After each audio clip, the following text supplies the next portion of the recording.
যে সেই পরিকল্পনায় এই কাজটা করলে এর থেকে জনগণ কতটুকু লাভবান হবে বা তার রিটার্ন কি আসবে বা যেটা আমাদের জন্য উপযোগী সেই ধরনের পরিকল্পনা নিতে হবে।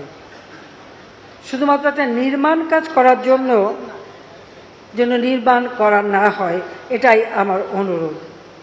যে শুধু নির্মাণের জন্য নির্মাণ করা বা এটা কাজ করলেই সেখানে একটা কনস্ট্রাকশন হবে, কিছু লোক কাজ পাবেন, কিছু কাজ কমিশন পাবেন, কিছু এই পাবেন সেই পাবেন, সেটার জন্য না হয়।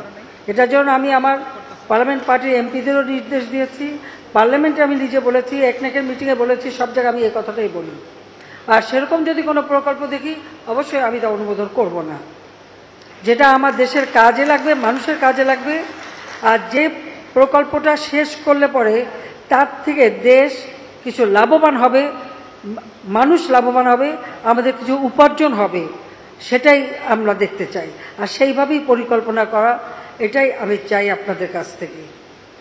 ইতিমধ্যে আমরা এই গত 15 বছরে আমরা যে 2008-এ নির্বাচনে ঘোষণা দিয়েছিলাম, দিন বদলের সনদ, রূপকল্প 2021, 2020 সাল জাতির পিতা জন্মশতবার্ষিকী, 21 ছিল আমাদের স্বাধীনতা সুবর্ণ জয়ন্তী।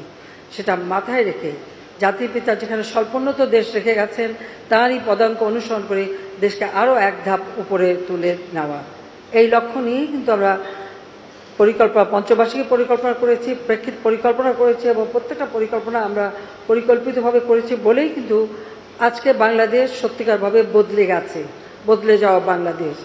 ডিজিটাল বাংলাদেশ গড়ে তুলব ঘোষণা দিয়েছিলাম, আজকের বাংলাদেশ ডিজিটাল বাংলাদেশ, আমরা তা করতে সক্ষম হয়েছি।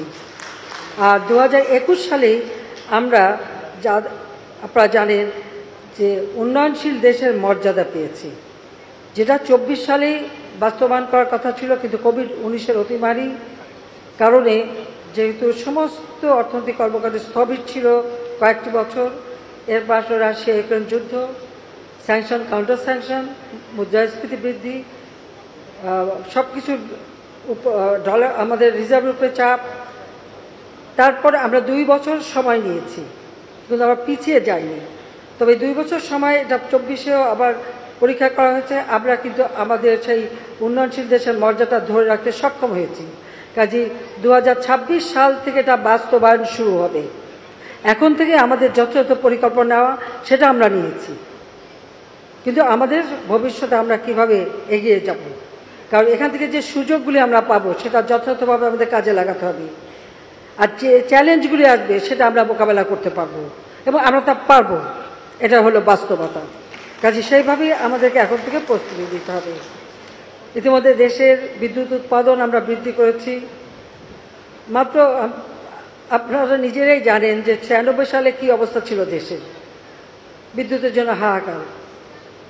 মাত্র 1300 মেগাওয়াট বিদ্যুৎ দেওয়া যেত, 4600 মেগাওয়াটে উন্নীত করে যাই।